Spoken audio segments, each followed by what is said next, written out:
சம்பந்தமே இல்லாம ரஜினி விஷயத்தில், எம்ஜிஆர் விஷயத்துல கூட அவருக்கு வந்து அரசியல் வந்து அவர் விரும்பினதே இல்லை. அது நிர்பந்தமா தான் அவருக்கு வந்தது, வேற வழியே இல்லை. முதல்வன் படத்தை எதுக்கு ரஜினி ஒத்துக்கல? அரசியல் இல்ல நான் வரப்போறேன் அப்படிங்கிற ஒரு எண்ணம், நான் வந்தா பெரிய மாற்றம் வருங்கிற ஒரு எண்ணத்தை நான் உருவாக்கிட கூடாதுங்க. கட்சி தொடங்குறேன்னு சொல்லும் போது கூட கட்சி என்னோடது, ஆட்சிக்கு வேற ஒருத்தர் வருவார், அப்படித்தான் அவர் பேசினார். 93 to 97 வரைக்கும் ஜெயலலிதா செய்தது எல்லாமே தவறு. ரஜினி அந்த இடத்துக்கு வர்றார், வந்து ஒரு கருத்தை சொல்றாரு, இல்லைங்க தப்பா இருக்கு, இப்படி போச்சுன்னா ஆண்டவனா இருந்தாலும் காப்பா. ஆனா 98ல அதே ரஜினி கோயம்புத்தூர்ல ஒண்ணுமே நடக்கல. நீங்க பார்க்க வேண்டியது என்னன்னா, ஜெயலலிதா அம்மாவை அவர் விமர்சிச்சார், அதுக்கு என்ன காரணம்னு கேக்குறீங்களே. அப்ப ஜெயிச்சதுக்கு அப்புறம் அவர் ரஜினிகாந்தால தான் இந்த தேர்தலில் ஜெயிச்சோம்னு கருணாநிதி சொன்னாரா? கருணாநிதி இருக்கின்ற வரைக்கும், ஜெயலலிதா அம்மா இருக்கின்ற வரைக்கும் எந்த காரணத்துக்காகவும் இவங்க 2 பேர் இருக்கும்போது நான் அரசியலுக்கு வரமாட்டேங்கிறதுல தெளிவா இருந்தாரு. ரஜினி வந்தால் இப்படித்தான் ஆயிடும். ரஜினி வந்து நம்ம கூட்டணியில் சேரணும். ஏன்னா அவங்க என்னன்னா, நான் கூட்டத்தை கூட்டினால் 1000 பேரையாவது சாவடிப்பாங்க, கொரோனா காலகட்டம் அப்படிங்கிறது மட்டும்தான் எனக்கு தெரிஞ்சு ரஜினி வராமல் இருந்ததுக்கான காரணம். புரியாம இருக்கிற ஒரே விஷயம், ஏன் இந்த ஆள் வந்து இன்னும் திமுக சாஃப்ட் கார்னர் ஒன்று வச்சிருக்காரு, என்ன காரணம்? அந்த புத்துல என்ன பாம்பு இருக்குது?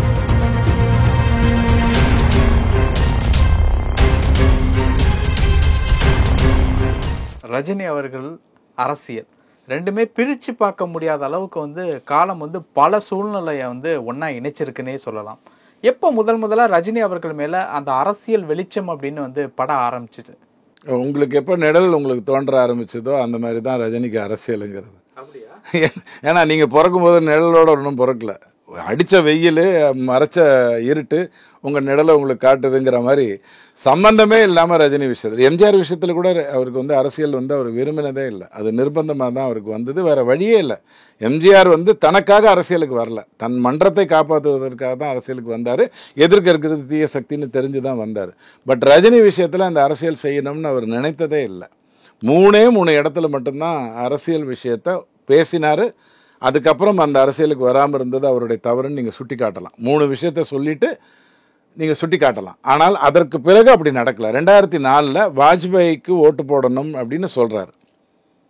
2004 அதுக்கு முன்னாடி திமுக வந்து வாஜ்பாயோட ஆட்சியில் மத்திய அரசில் உட்காண்டிருந்தது. கடைசியில் கழட்டி விட்டுட்டு காங்கிரஸுக்கு வந்து உட்காந்துருச்சு.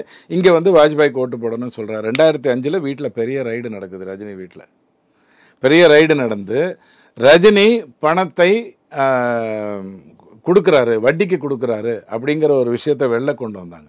அது வரைக்கும் ரஜினி வந்து தானும் சொல்லிக்கல, நான் பணத்தை வந்து வெளில கொடுக்குறேன் அப்படின்னு சொல்லிக்கல. 18% இன்ட்ரெஸ்ட்டில் தான் அவர் கொடுக்குறாரு. 1.5 வட்டி அப்படின்னு சொல்லுவாங்க. 1.5 வட்டியெலாம் இன்றைக்கி பஜ்ஜி விற்கிறவனே 4 வட்டி 3 வட்டியில் தான் பணம் வாங்குறான். திரைப்படம் எடுக்கிறவனுக்கே 1.5 வட்டியில் அவர் கொடுத்துட்டு இருந்தார்.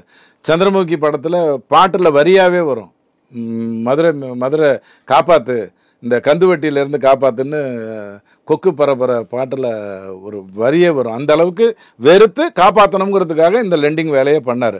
அந்த லெண்டிங் வேலையை பண்ணதை அரசியலாக்கினாங்க. முன்னாடியே வந்து ரைடை நடத்தினாங்க. ஸோ அரசியல் எனக்கு தேவையில்லாத ஒரு விஷயம், பூந்தா தேவையில்லாமல் நான் நல்லது பண்ணுறதை கூட கெடுப்பாங்க அப்படிங்கிற அடிப்படையில் ரஜினி ஒதுங்கி தான் இருந்தார். 2017 தான் முதல்ல நான் அரசியலுக்கு வரப்போகிறேன், 2021 வரப்போகிறேன்னு சொன்னார். ஒரு எம்ஜிஆர் யூனிவர்சிட்டி விழாவில் பேசும்போது சிவா எம்ஜிஆருடைய ஆட்சியை என்னால் கொடுக்க முடியும்னு சொன்னார். தெளிவாக பஞ்ச் டயலாகாகவே சொன்னார். 3வது மாற்ற போகிறேன், எல்லாத்தையும் மாற்றி ஆகணும், என் உடலை உயிரை பற்றி எனக்கு கவலை இல்லை அப்படின்னு சொன்னார். அதற்கு பிறகு அவர் அரசியலுக்கு வராமல் இருந்த காரணம் நான் ஏற்கனவே பல விவாதங்கள் எடுத்து சொல்லியிருக்கேன். அந்த நியாயப்படுத்துறத ரஜினியாக இருந்து பார்த்தா தான் தெரியும். ஒரு படத்தை ஒத்துக்கிறதும் ஒத்துக்காததும் ஒரு மனிதன் எதுக்காக பண்ணுறாங்கிறது ஒன்று இருக்கு இல்லையா, அந்த அர்த்தத்தில் தான் அது தெரியும். முதல்வன் படத்தை எதுக்கு ரஜினி ஒத்துக்கல? அரசியல் இல்லை நான் வரப்போகிறேன் அப்படிங்கிற ஒரு எண்ணம், நான் வந்தால் பெரிய மாற்றம் வருங்கிற ஒரு எண்ணத்தை நான் உருவாக்கிடக்கூடாதுங்கிறதுக்காக தான் சங்கர் சொல்லியும் முதல்வன் படத்தை ரஜினி ஒத்துக்கல. ஸோ அந்த அளவுக்கு தெளிவாக வெளியில் தான் இருந்தார். அவரை தூக்கி உள்ளே கொண்டு வந்து போட்டாங்க. ஒரு பேச்சுக்கு சொல்கிறேன், உதாரணத்துக்காக மட்டும் சொல்கிறேன். ஒரு பெண் அற்புதமாக வளரான், பெரிய சாதனையெல்லாம் பண்ணுறான். அவளால் ஒரு குழந்தையை பெற்றுக் கொடுக்க முடியாதுங்கிற ஒரே காரணத்துக்காக நீங்கள் அவளை அசிங்கப்படுத்தினீங்கனாலோ கேவலப்படுத்தினீங்கனாலோ அது எவ்வளோ பெரிய முட்டாள்தனமோ, அதை விட முட்டாள்தனம் ஒரு திரைப்படத்தில் இவ்வளவு நாள் தூள் கிளப்பிட்டு இருக்கிற ஒரு நடிகரை நீங்கள் நினைக்கிற அரசியலுக்கு அவர் வரலை அப்படிங்கிறதுக்காக அவரை குற்றம் சாட்டுறது. ஒரு பெண்ணை அந்த வார்த்தையை சொல்ல விரும்பல, குழந்தை பெற்றுக்கொள்ள தகுதி இல்லாதவன்னு சொல்லி நீங்கள் அவமானப்படுத்துறதுங்கிறது வந்து அவளுடைய வாழ்க்கையில் அவள் எல்லாத்தையுமே கரெக்டாக பண்ணியிருக்கா. இந்த ஒன்று இயல்பாக நடந்தது, இயற்கையாக நடந்தது.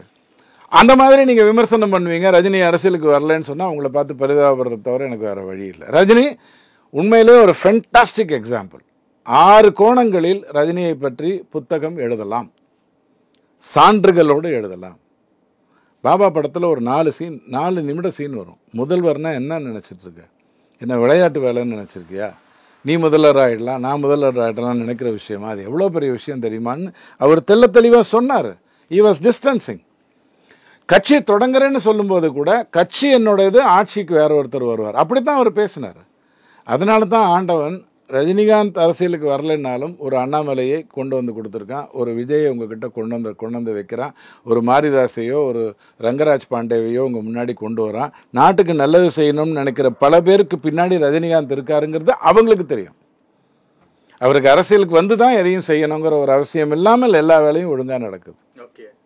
96 சட்டமன்ற தேர்தல் நேரத்தில் வந்து அன்றைய முதலமைச்சராக இருந்த ஜெயலலிதா அம்மையாரை வந்து நீங்கள் தோற்கடிக்கணும் அப்படின்னு சொன்னதுக்கு உண்டான காரணம் என்ன? ரொம்ப ஓப்பனாகவே சொல்லியிருந்தார். ஸோ அந்த மாதிரியான ஒரு பேச்சு ரஜினிகாந்த் அவர்கள்ட்ட இப்போ வரைக்குமே எங்கேயுமே பார்க்க முடியாது.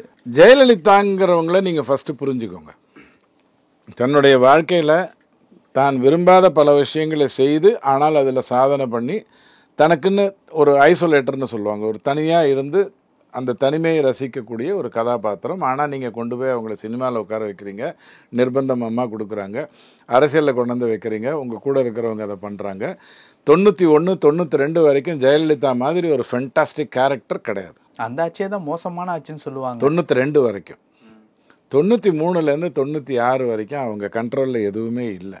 அவங்க கண்ட்ரோலில் இருந்தாங்களா? அவங்க கண்ட்ரோலில் இருந்தாங்க. அவங்க கண்ட்ரோலில் எதுவுமே இல்லை. எதனால் அப்படின்னு சொன்னால் அவங்கள சுற்றி நடக்கிற நிறைய விஷயங்கள். நீங்கள் வந்து ஒரு குகைக்குள்ளே போயிட்டு தியானம் பண்ணிகிட்டு இருக்கிற சாமியார்கிட்ட உனக்கு தான் இந்த உலகமே நல்லா தெரியுமே, அப்போ இங்கே நடக்கிற விஷயம் உனக்கு தெரியாமல் போச்சா அப்படின்னு கேட்டிங்கன்னா, தியானத்தில் இருக்கிறவனுக்கு, சாமியாராக இருந்தாலும் தியானத்தில் இருக்கிறவனுக்கு வெளில நடக்கிறது எப்படி தெரியும்? தெரிஞ்சால் தியானத்தில் அவன் இல்லை, அவ்வளோதான அர்த்தம். அவங்க கண்ட்ரோல் இல்லை. 93 to 97 வரைக்கும் ஜெயலலிதா செய்தது எல்லாமே தவறு, ரொம்ப தவறு. டக்குன்னு ஒருத்தனுக்கு 12 கோடி ரூபாய் லாட்ரியில் அடிக்குதுன்னு வச்சுக்கோங்க, டக்குன்னு ஒருத்தனுக்கு ஏகப்பட்ட புகழ் வருது, நிறைய பேர் வராங்க, டக்குன்னு ஒருத்தனுக்கு வந்து ஸ்ரீதேவியோ அல்லது திரிஷாவையோ கல்யாணம் பண்ணிக்கக்கூடிய ஒரு சூழ்நிலை வந்து ஒரு அட்ராக்ஷன் வருதுன்னு சொன்னால் அந்த இடத்துல ஒரு சின்ன இம்பேலன்சிங் வரும். யாராக இருந்தாலும் வரும். திடீர்னு பெருசாக வருது, வரும். இந்த பாப்பின்ஸ் விளம்பரம், ஜெம்ஸ் விளம்பரம் பார்த்துருப்பீங்க. கலர் கலராக சின்ன சின்னதாக மிட்டாய் வந்த உடனே அந்த டிவியை போய் நக்கு வாங்குற அளவுக்கு ஒரு விளம்பரம் பார்த்துருப்பீங்க. அந்த மாதிரி வரும், இயல்பாகவே வரும். அந்த காலகட்டம் திடீர்னு ஒரு பெரிய புகழ், பெரிய விஷயம் நடந்தால், ஜெயலலிதா அம்மாவுக்கு அக்ளமேஷனுங்கிறது எப்போதுமே இருந்தது, பாராட்டுதல்ங்கிறது எப்போதுமே. அவங்க இங்கிலீஷ் படம் நடிச்சுட்டு தான் தமிழ் படத்துக்கே வந்தாங்க. அந்த அளவுக்கு அவங்க அக்ளமேஷன் இருந்தது. ஆனால் திடீர்னு எல்லாமே மிக பெருசாக வந்தது, ஒரு 10 டிஜிட். திடீர்னு சபரீசன், உதயநிதி மாதிரி வருஷத்துக்கு 30,000 கோடி 40,000 கோடி அப்படின்னா அந்த இடத்துல நிலை தடுமாற்றம் 92 to 97 ஜெயலலிதாவுக்கு வந்தது. அப்போ அவங்களுக்கு நிறைய பேர் அட்வைஸ் பண்ணாங்க, ஆனால் கேட்கக்கூடிய சூழ்நிலையில் அவங்க இல்லை. ஏன்னா சசிகலா இருந்தாங்க, இந்த நடராஜன் இருந்தார், அதெல்லாம் அரசியல். ரஜினி அந்த இடத்துக்கு வர்றார், வந்து ஒரு கருத்தை சொல்கிறார், இல்லைங்க தப்பாக இருக்குது, இப்படி போச்சுன்னா ஆண்டவனாக இருந்தாலும் காப்பாற்ற முடியாது. அந்த டைலாக் அவர் தெளிவாக சொல்கிறார். ஏன்னா அவருக்கு மூப்பனார் பற்றி தெரியும், நரசிம்மராவை தெரியும், அவர் ஆல்ரெடி பீக்கில் இருக்கார். அப்போ தான் பாட்ஷா படம் வந்தது. அதுக்கு முன்னாடியே ஃபிலிம் இன்ஸ்டியூட்டுக்கு ஜெயலலிதான்னு பேர் வைக்கும் பொழுது நீங்கள் அப்படி வைக்கக்கூடாதுங்க, அதுக்கு வந்து சிவாஜி பேர் தான் நீங்கள் வைக்கணும்னு மேடையிலே சொன்னவர் ரஜினி. அந்த மாதிரி தான் இருந்தது. பட் ஜெயலலிதா விஷயத்தில் ஒரு பெரிய ஸ்லிப்பு நடந்ததுன்னா அது 92 to 97. 98க்கு அப்புறம் அவங்க எங்கேயுமே தப்பு பண்ணல, ஒரு இடத்துலையும் தப்பு பண்ணலை. அந்த 4 வருடம் செய்த தப்புக்காக வேணால் அவங்கள நீங்கள் சிறையில் வைக்கணும்னு நினச்சிங்க. ஆண்டவன் அவங்கள நீங்களே அனுப்பி வைக்கிற மாதிரி பண்ணிட்டான். அவங்க இயல்பாக இருந்தாங்களா அல்லது அனுப்பி வைக்கப்பட்டாங்களாங்கிறதெல்லாம் உங்கள் பிரச்சனை. ஆனால் அந்த 4 வருடம் அவங்க செய்ததெல்லாம் தப்பு. அதுக்கு ரஜினி அந்த இடத்துல அப்போஸ் பண்ண வந்தார், அதில் நியாயம் இருந்தது. ஆனால் 98ல் அதே ரஜினி கோயம்புத்தூரில் ஒன்றுமே நடக்கலை, அங்கே வந்து எதிர்கட்சிகள் தான் வேணும்ன்ட்டு பழி போடுறாங்கன்னு ஒரு அபத்தமான ஒரு ஸ்டேட்மெண்ட் விட்டதும் அதே ரஜினி தான் 98. அதற்கப்புறம் அரசியலே டோட்டலாக மாறிடுச்சு. ஸோ நீங்க பார்க்க வேண்டியது என்னன்னா, ஜெயலலிதா அம்மாவை அவர் விமர்சிச்சார், அதுக்கு என்ன காரணம்னு கேட்குறீங்களே. அப்ப ஜெயிச்சதுக்கு அப்புறம் அவர் ரஜினிகாந்தால தான் இந்த தேர்தலில் ஜெயிச்சோம்னு கருணாநிதி சொன்னாரா? சொல்லலையா? என்னவோ கூட்டத்தில் பார்த்தாரா? ரஜினி எதிர்பார்க்க மாட்டாருங்க. அப்புறம் எதிர்பார்த்துட்டா ரஜினியா தானே இருக்க முடியும். பாலச்சந்தர் ஒரு பேட்டியில் கேட்டாரு, உனக்குள்ள இன்னும் சிவாஜிராவ் இருக்கானா அப்படின்னு கேட்டாரு. நான் சிவாஜிராவ் இருக்கிறதுனால தான் நான் ரஜினிகாந்தாவே இருக்கேன்னு அற்புதமா பதில் சொன்ன ஒரு மனுஷன். அவர் போய் எதுக்கு இதெல்லாம் எதிர்ப்பேன்? சில்லறைகள் தான் நீங்க பையில வைக்கணும், ரூபா நோட்டெல்லாம் நீங்க கட்டுக்கட்டா வச்சுட்டு போகலாம். ஸோ இந்த அரசியல்லாம் அந்த பேச வேண்டிய நிர்பந்தம் அவருக்கு வந்தது, அதுல எந்த மாற்று கருத்தும் இல்லை. பாமகவும் தேவையில்லாம 2003 பாபா படத்தில் வந்து அந்த விமர்சனம் வைத்து தேட்டரில் ரிலீஸ் பண்ண விட மாட்டேன் அப்படிங்கிற மாதிரியான, அவங்களுக்கு என்ன, அப்போ அவங்க மரம் வெட்டிட்டு இருந்தவங்க, மரம் வளர்த்தவங்க இல்லை, அதனால அந்த மாதிரியான ஒரு அர்த்தமில்லாத வேலையை பண்ணாங்க. அப்போ ரஜினி வந்து ஓப்பனாக சொன்னார், உங்களுடைய எல்லைங்கிறது வந்து தென் மாவட்டங்களும் இந்த வட மாவட்டங்களும் தான், எனக்கு ஜப்பானில் ஆள் இருக்காங்க அப்படின்லாம் பேசக்கூடிய அளவில் ப்ரொவோக் பண்ணது பாமக. ஆனால் சிகரெட்டை திரைப்படத்தில் இருந்து அவர் விட்டதுக்கு ஒருத்தர் காரணம்னு சொன்னால் அன்புமணி. எந்த பாமகவை அவர் விமர்சித்தாரோ அந்த அன்புமணி சொன்னார்னு உடனே சினிமாவில் பாபா படத்துக்கு அப்புறம் இன்னி வரைக்கும் அவர் சிகரெட் பிடிக்கிற மாதிரி காட்சி வரலை. பேட்டையில் அதை அழகாக சமாளித்தார். ஆனால் ஜெயிலர் விஷயத்தில் அது வேறு விதமாக அமைஞ்சு போச்சே ஒழிய, அங்கே சொன்னார் இது ரொம்ப கெட்டது பண்ணாதீங்கிற அளவில் சொன்னார். இங்கே அதையும் சொல்ல முடியாத அளவுக்கு காட்சி வேறு ரூட்டில் போயிடுச்சு. ஏன்னா எதிர்க்க இருந்தவன் பெரிய அயோக்கிய அப்படிங்கிற மாதிரி போயிடுச்சு. ஸோ அவ்வளோ அழகாக மனிதர்களை மதிக்கக்கூடிய ஒரு மனுஷன். அந்த இடத்துல அவர் பேசாமல் இருந்திருந்தா தப்பாக இருந்திருக்கும். ஏன்னா இரட்டைலைக்குன்னு ஒரு மரியாதை இருந்தது, இருக்கு இன்னைக்கும். 2001 அந்த 2001 சட்டமன்ற தேர்தல் அந்த காலகட்டங்களில் வந்து நேரடி அரசியலுக்கே வந்துடலாம் அப்படின்ட்டு ரஜினி இருந்ததாகவும், அந்த ஒரு நேரத்தில் இந்த நேரத்தில் நீங்கள் வந்து படையப்பா இந்த மாதிரியான படங்கள்லாம் ஹிட் கொடுத்துருக்கீங்க, கெரியரும் பீக்கில் இருக்குது, இந்த பணம் சம்பாதிக்கக்கூடிய வாய்ப்பை விட்டுட்டு அரசியலுக்கு போகிறது அவ்வளோ நல்லதுக்கு இல்லை அப்படின்ட்டு லதா அம்மையார் சொன்னதா சில தகவல்லாம் வந்து படிச்சிருக்கோம். கருணாநிதி ஐயா இருக்கின்ற வரைக்கும், ஜெயலலிதா அம்மா இருக்கின்ற வரைக்கும் நான் அரசியலுக்கு வர வேண்டாம்னு அவர் நினைத்தாருன்னு தான் நான் பல வருடங்களாக சொல்லிட்டு இருந்தேன். 17 அந்த காரணத்தினால தான் வந்தேன். எந்த காரணத்துக்காகவும் இவங்க 2 பேர் இருக்கும்போது நான் அரசியலுக்கு வரமாட்டேங்கிறதுல தெளிவாக இருந்தார். அதில் எந்த மாற்று கருத்தும் இல்லை. அதை நான் பலமுறை என்னுடைய முகநூலில் என்னுடைய பதிவுகளில் நான் போட்டிருக்கேன். அதே மாதிரியே நான் முதலமைச்சராகணும், முதலமைச்சருக்கான தகுதி எனக்கு இருக்குன்னு அவர் ஒரு நிமிடம் அரை செகண்டு கூட அவர் நினைக்கல. ஸோ லதா சொல்லியிருந்தாலும் நடந்திருக்காது, பாபாவே வந்து சொல்லியிருந்தாலும் நடந்திருக்காது அந்த விஷயத்தில். பிகாஸ் ரஜினிக்கு நல்லா தெரியும் அதற்கு வேறு திறமை வேணும், அந்த திறமை எனக்கு இல்லை. அவரே ஓப்பனாக சொல்லியிருக்காரு. சட்டசபையில் திடீர்னு கூப்பிட்டு நீங்கள் எந்திரிச்சு ஒரு கேள்வி கேட்டிங்கன்னா நான் என்ன பண்ணுறது அப்படின்னாரு. என்னால் அவருக்கு எடுத்து சொல்லியிருக்க முடியும். சட்டசபையில் திடீர்னு எழுந்திரிச்செல்லாம் யாரும் கேட்க முடியாதுங்க, முதல்லே வந்து இந்த கேள்வியை கேட்க போகிறேன்னு சொல்லணும், நீங்கள் பதிலை தயார் பண்ணிக்கணும், 2 பேரும் உங்ககிட்ட இயல்பாக கேட்குற மாதிரி கேட்கணும், ஒரு பதில் சொல்கிற மாதிரி சொல்லணும், அப்படி தான் சட்டசபையோ இது பாராளுமன்றமோ நடக்கும்னு சொல்லியிருக்க முடியும். ஆனால் அவர் வந்து அப்படி நினைக்கல. திடீர்னு கேட்டால் என்ன பண்ணுறது அப்படிங்கிற அளவுக்கு தன்னை வந்து தன்னுடைய உயரம் தெரிந்த ஒரு மனிதன். ஹீல் ஷூலாம் போட்டுக்க வேண்டிய அவசியம் அந்த மனிதனுக்கு இருந்ததில்லை. ஆக இந்த பர்டிகுலர் குற்றச்சாட்டை நீங்கள் ரஜினி மேலே வைக்கவே முடியாது. அவருக்கு அந்த எண்ணமே இல்லை, 2001 இல்லை. லதா நீங்கள் மனைவின்னு சொல்லிட்டதுனால நான் கொஞ்சம் ஜாகிரதையாக சொல்கிறேன். லதா அம்மா அதை அப்படி சொல்லியிருக்கிறதுக்கு கூட வாய்ப்பே இல்லை. ஏன் இன்ஃபேக்ட் 2021 கூட என்னுடைய அபிப்பிராயத்தில் லதாவோ அல்லது ஐஸ்வர்யாவோ அல்லது சௌந்தர்யாவோ நீங்கள் அரசியலுக்கு வர வேண்டாம்னு சொல்லியிருக்க வேண்டிய அவசியம் இல்லை. அவர் ஏன் வரல அப்படின்னு கேட்டிங்கன்னா எனக்கு தெரிஞ்ச நியாயத்தை நான் சொல்கிறேன், இவங்க சொல்லியிருக்க மாட்டாங்க. ஏன்னா முதலமைச்சர் ஆகக்கூடிய எல்லா தகுதியும் உள்ளன்னும் போது இவங்க 3 பேர் எதுக்கு தடுக்க போகிறாங்க? நாளைக்கு அவங்க இன்னும் போடக்கூடிய அட்டுழியங்களுக்கு வந்து இன்னும் சௌரியமாக இல்லை இருக்கும். முதலமைச்சருடைய பொண்ணாக இருந்தால் இன்னும் நிறைய விஷயங்கள் பண்ணலாமே, அவங்க ஏன் அதை போய் தப்பாக நினைக்க போகிறாங்க, தப்பானவங்களா இருந்தா? ஆனால் இந்த இடத்துல என்னென்னா, அண்ணாத்தை ஷூட்டிங் நடக்குது, 120 பேர் உள்ளே போகிறாங்க. அந்த 120 பேரில் 4 பேருக்கு எல்லாரையும் செக் பண்ணி தான் உள்ளே அனுப்புகிறாங்க. 4 பேர் கொரோனா வருது. எங்கேந்திரா வந்தது? பயப்படுறாரு. நாளைக்கு 4 லட்சம் 3 லட்சம் 5 லட்சம் பேர் இருக்கக்கூடிய கூட்டத்தை நான் கூட்டினேன் அப்படின்னு சொன்னால் 1000 பேரை சாவடிச்சாது பழிய ரஜினி மேலே போடக்கூடிய கேவலமான மனிதர்கள் வெளில இருக்காங்க அரசியல்னு ரஜினிக்கு நல்லா தெரியும். அந்த இடத்துல தான் அவர் அரசியல்லேருந்து ஜர்க் விடுறாரு. வேண்டாம், இது வேண்டாம், மற்றவங்கள சாவடிச்சுட்டு நான் வரணுங்கிற அவசியம் இல்லை. ஏன்னா அந்த மனிதன் எப்படிப்பட்ட மனிதன்னா, தன்னுடைய பிறந்த நாளை கொண்டாட மாட்டேன், நீங்கள் யாரும் வராதிங்க அப்படின்னு இன்னைக்கு இல்லை, 80களில் 85களில் அவர் சொல்லியிருக்காரு. ஏன் சொல்லியிருக்காருன்னா, ஒவ்வொருத்தரும் 200 ரூபா 250 ரூபா செலவு பண்ணிட்டு வருவீங்க. அந்த காலத்துக்கு சொல்கிறேன், வருவீங்க. அவ்வளோ பெரிய பணத்தை செலவு பண்ணிட்டு என்னை பார்க்கணும்னு வர வேண்டிய அவசியம் இல்லை, நான் இருக்க மாட்டேன்னு பிறந்த நாளை கொண்டாடாமல் இருந்த ஒரு மனிதன். ஸோ நீங்கள் அவங்ககிட்ட போய் இந்த குற்றச்சாட்டெல்லாம் வைக்க முடியாது. அவரை இந்த விஷயத்தில் யாரும் கன்ஃபியூஸ் பண்ணியிருக்க முடியாது. அவர் உண்மையிலே ஒரு மனிதாபிமான அடிப்படையில் தான் கன்ஃபியூஸ் ஆனாங்க. வீரப்பனுடைய ராஜ்குமாரனுடைய கடத்தல் அது வந்து ரொம்பவே இந்தியா லெவலில் வந்து பெரிய லெவலுக்கு வந்து பேசும் பொருளாக இருந்தது. அதில் வந்து ரஜினி அவர்கள் வந்து 2 மாநிலத்திற்கும் ஒரு எப்படி சொல்கிறது வந்து ஒரு மெசேஞ்சர் மாதிரி இருந்தார் அப்படிங்கிற மாதிரி வந்து சொல்கிறாங்க. ஸோ அதுக்கு உண்டான மெயின் காரணம் என்ன அப்படின்னு பார்க்கும்போது, ரஜினி வந்து ஒரு கன்னட மாநிலத்தை சேர்ந்தவர், அதனால தான் இந்த ஒரு அக்கறை அப்படின்ட்டு வந்து சொல்லப்படுது. உங்களுடைய கருத்து என்ன? இல்லை, ரஜினி அப்படிங்கிறவர் வந்து அந்த இடத்துல ராஜ்குமார் அப்படின்னு அவர் ஆராதித்த மிகப்பெரிய நடிகர், மிகப்பெரிய மனிதர் இந்த வயதில் அங்கே போய் இருக்கார். இவ்வளோதான் ரஜினிக்கு தெரிஞ்சிச்சு. வீரப்பனா சூரப்பனா இந்த கதையெல்லாம் அவர் மனசுக்குள்ளே போகலை. அவங்க மாநிலத்தை சேர்ந்த ஒருத்தர் தானே, அதெல்லாம் கோயின்சிடென்ட் ஆஃப் ஃபேக்ட். இப்போ நானும் வந்து அமெரிக்கா போகிறேன், ட்ரம்ப்பும் அமெரிக்காவில் ஜனாதிபதி தேர்தலுக்கு நிற்கிறாரு. நான் போனதுனால தான் ட்ரம்ப் ஜெயிச்சாருன்னு சொன்னால் அது எவ்வளோ அபத்தமோ அதை விட அபத்தமாக தான் இது இருக்க முடியும். நான் அமெரிக்காவுக்கு போன உண்மை, ட்ரம்ப்பு ஜனாதிபதியாக ஜெயிச்சார் உண்மை, ரெண்டுத்துக்கும் சம்பந்தம் இல்லை. So it's coincidence of fact.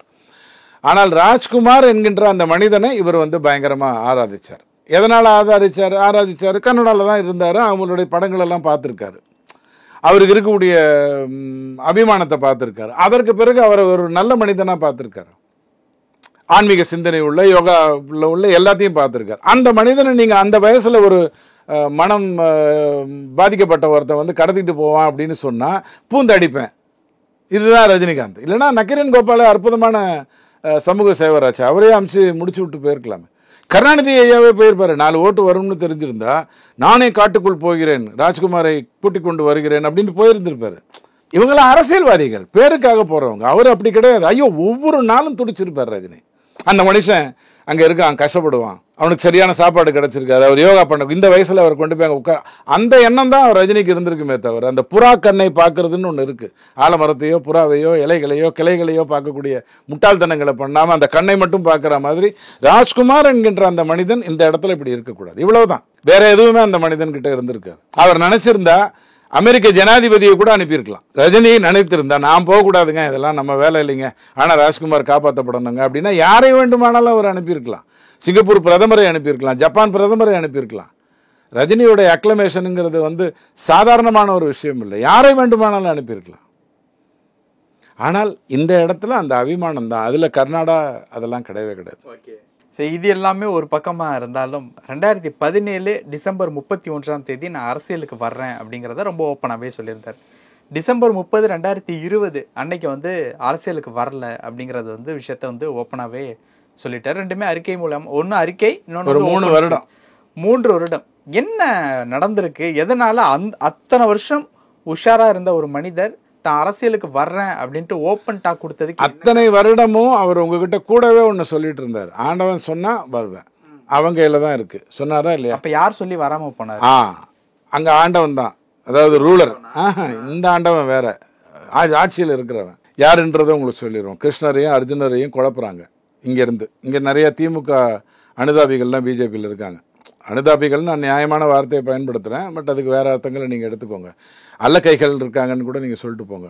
இவர்கள் அர்ஜுனரையும் கிருஷ்ணரையும் குழப்புறாங்க. இவர் வந்தால் அதிமுக பிஜேபி வாக்கு தான் பிரிப்பார், திமுகவுக்கு அது ஒரு நல்ல விஷயமா. இப்போ கூட சொல்கிறாங்க இல்லையா, விஜய் வந்தால் திமுகவுடைய எதிர் வாக்குகளை பிரிப்பார், அதனால் திமுக தான் ஜெயிக்கும்னு முட்டாள்தனமாக உளறிட்டு இருக்கிறவங்களாம் இருக்காங்க. திமுகவுடைய ஆதரவு வாக்குகளை தான் விஜய் பிரிப்பார், எதிர்ப்பு வாக்குகள் எப்படியா இருந்தாலும் அண்ணாமலைக்கு தான் போகும். எதிர்க்கிறவன் எதுக்கு விஜய் கிட்ட வர்றான்? அவனுக்கு நடிப்பும் பிடிக்காது, இவருக்கு என்ன அரசியல் தெரியும், எல்லாம் தெரிஞ்சு தானே திமுகவே எதிர்த்து வரான். இவ்வளவு நாளாக 30,000 கோடி 2 பேர்கிட்ட வர்ற அளவுக்கு சேனலை செட் பண்ணி வச்சிருக்கிற ஒரு கட்சியை எதிர்க்கிறவன் சைடில் போய் விஜய் கிட்டே வருவான், நேரா அண்ணாமலைட்டு தான் வருவான். ஆனால் திமுகவுடைய ஆதரவு வாக்குகள் பெண்கள் 40+ இருக்கிறவங்க விஜய்க்கு சப்போர்ட் பண்ணுவாங்க, மாற்று கருத்தே கிடையாது அப்படிங்கிறத புரிந்து கொள்ளக்கூடிய திறன் இல்லாதவங்க வளருவாங்க. அந்த மாதிரி அப்போது பெரிய அளவில் அக்காவும் அண்ணாவும் சித்தப்பாவும் சித்தியும் லெட்டர் எழுதினாங்க, ரஜினி வந்தால் இப்படி தான் ஆகிடும், ரஜினி வந்து நம்ம கூட்டணியில் சேரணும். ஏன்னா அவங்க என்னென்னா அவங்க எம்பி ஆகக்கூடிய எம்எல்ஏ ஆகக்கூடிய தகுதி உள்ளவங்க, ஆனால் யாராவது ஒருத்தர் அவங்கள ஆக்கணும். அந்த மாதிரி கேரக்டர்ஸ் இன்னும் பிஜேபியில் இருக்குது. அவங்க தான் இதை வந்து பேசுனாங்க. நான் சொன்ன இன்னொரு தான் நியாயமான காரணம். அர்ஜுனர் சொல்லியிருந்தாலும் கிருஷ்ணர் சொல்லியிருந்தாலும் ரஜினி வந்து அரசியலுக்கு வரேன்னு சொல்லிட்டு உயிர் போனாலும் பரவாயில்லன்னு சொல்லிட்டு நான் வரமாட்டேன்னு சொல்லக்கூடிய மனிதன் இல்லை. ஆனால் அவர் எங்கே யோசிச்சாருன்னா, நான் கூட்டத்தை கூட்டினால் 1000 பேரையாவது சாவடிப்பாங்க கொரோனா காலகட்டம் அப்படிங்கிறது மட்டும்தான் எனக்கு தெரிஞ்சு ரஜினி வராமல் இருந்ததுக்கான காரணம். இப்போ ரஜினி அவர்கள் வந்து கூலி திரைப்படத்தில் வந்து நடிச்சிட்டு இருக்காரு. அதுக்கப்புறம் வந்து ஜெயிலர் 2 மணிரத்னம் அவர்களுடைய இயக்கத்தில் ஒரு படம் நடிக்க போறதா தகவல் வந்திருக்கு. இப்போதைக்கு கூலி மட்டும்தான் கன்ஃபார்ம். மணிரத்னம் படத்துல நடிக்க மாட்டார். அந்த மாதிரியான சில தகவல் வந்துகிட்டு இருக்கு. ஸோ ரஜினி அவர்கள் வந்து இன்னும் சில நாட்களில் வந்து ஃபேரவல் ஃபிலிம் வந்து கொடுத்துட்டு ரெஸ்ட்டுக்கு போகிறதா தகவல்லாம் வருதே, உண்மையா? 30 வருஷத்துக்கு முன்னாடியே ஒரு ஃபேர்வெல் கொடுக்கணும்னு நினச்சவர் தான். போகிறோம் இதுக்கு மேலே கதை முதிர்வு அப்படின்னு ஒன்று, அதெல்லாம் ஒன்றும் இல்லைங்க. அவர் வந்து அவர்கிட்ட எனக்கு ஏதாவது குறை சொல்லணும்னா, அவர் ஏன் ஆரம்ப காலத்துலேருந்து திமுக மேலே ஒரு சாஃப்ட் கார்னரில் இருந்தாருங்கிறது எனக்கு புரியல.